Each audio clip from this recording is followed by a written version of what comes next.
without consequence. It is not like this कि आज के আমরা अरेस्ट করলাম কালকে দুদিন পরে বেল হয়ে গেছে ইলেকশন শেষ হয়ে গেছে আমরা সব ভুলে গেছি. It will not happen like this. Our response will be systematic, documented and relentless. Let me very clearly tell that regardless of rank, state of origin or patronage, every person who has issued or abetted an unlawful arrest order, every officer found to have acted outside statutory authority, and every official with a documented conflict of interest will be named and dragged before a court of law.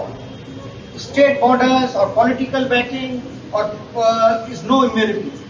कि আমি এখানে থাকি আর ওখানে থাকি আর আমি ওই এই এজেন্সির জন্য কাজ করি আর এই কোর্সের জন্য কাজ করি. Everyone has to be responsible for his acts. The full weight of law will be brought to bear on each and every individual.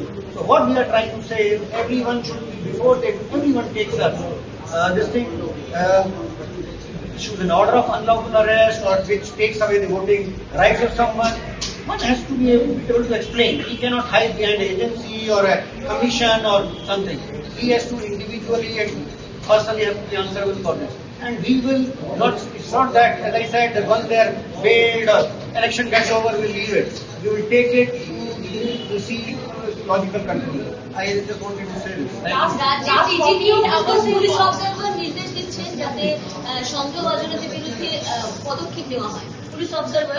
Observer, আপনি ওয়ার্ডটা শুনুন. Observer word means হচ্ছে observe করে they have to tell to RO, they have to tell to DO, they have to tell to CEO.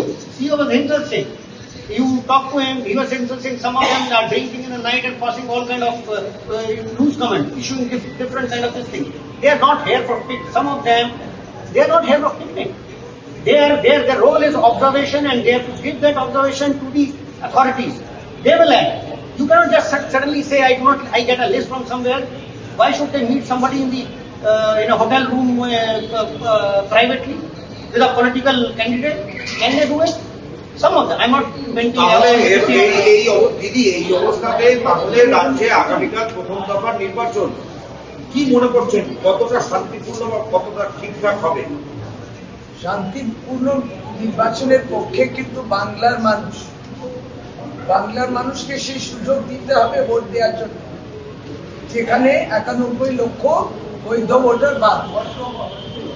দ্বিতীয়ত, যে ব্যবস্থাটা অস্বাভাবিক ব্যবস্থা আমরা দেখতে পাচ্ছি কেবলমাত্র বাংলায় করা হয়েছে ইলেকশন কমিশনের পক্ষ থেকে, এটা বাংলার মামাটি মানুষও দেখছে, তাদের নজরে রয়েছে।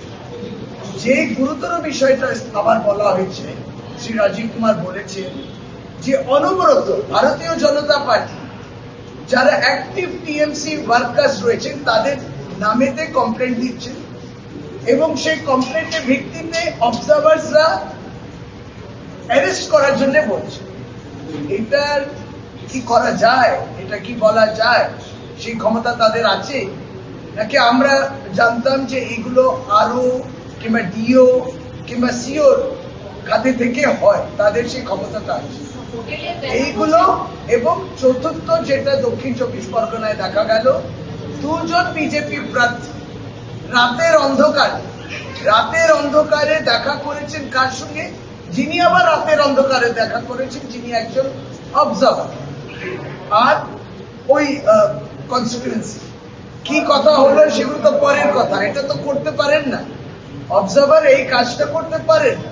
সেই মর্মে সর্বভারতীয় তৃণমূল কংগ্রেস আজকে chief election commissioner new Delhi, তাকেও কিন্তু এই লেটারটা অবজেকশন দিয়ে তাকে ইমিডিয়েটলি ওখান থেকে সরাতে হবে কিংবা পদক্ষেপ নিতে হবে। এটা হয় না, এটার ভিডিও সহ সেই প্রমাণ এবং ছবি সহ এই প্রমাণটা দেয়া হয়েছে দক্ষিণ 24 পরগনায় যে ঘটনাটা হয়েছে এবং নাম সহ। সুতরাং এটা চিফ ইলেকশন কমিশন কাছে দিয়েছি, তার কপি আজকে চিফ সিওকেও আমরা দিলাম। আমরা অপেক্ষায় রয়েছি। কিন্তু যে আমার আপনি প্রশ্ন করলেন, নির্বাচন ডেটটা চলে এলো সামনে, ফার্স্ট ফেজ কবে, এই সমস্ত বিষয়ে আমাদের অভিযোগগুলো আমরা তার শুনবো যে তার উপরে অ্যাকশন নিয়েছে, ততদিনে ফেজ 1 ফেজ 2 হয়ে গেছে। এই যাদেরকে অবজার্ভার বলছেন অ্যারেস্ট করুন, তারা তো ভোট থেকে বঞ্চিত হচ্ছে, ভোটের কাজ থেকে বঞ্চিত হচ্ছে। তারপর আপনি ছেড়ে দিলেও গুরুত্ব সহকারে যেটা শ্রী রাজীব কুমার বললেন, আমরা কিন্তু এই সমস্তটা মনে রাখবো। সে বেল পেয়ে গেল বলে যারা এই রকম ইররেলেভেন্ট এবং অর্ডার্স গুলো দিচ্ছেন যেগুলো তার জুরিসডিকশনে, তার আওতায় নেই, তাহলে আমাদেরও নজর থাকবে তারপরে। এবং যেটা উনি খুব পরিষ্কারভাবে বললেন, কেউ যদি তখন রাজ্যের বর্ডার দেখায় আমি অন্য রাজ্য থেকে এসেছিলাম এই কাজ করতে, এবং তার জন্য সে একটা সুরক্ষা কবচ নেবে, ইমিউনিটি নেবে, এই আমরাও কিন্তু সেদিকে নজর রাখবো। অবান্তর যদি হয় অ্যারেস্ট, যেটা হ্যাঁ, লাস্ট 48 আওয়ার্স এ কতজনকে অ্যারেস্ট হয়েছে আপনি যেটা বললেন? we have compiled is 500 people. আর মোট কি আছে স্যার? আরো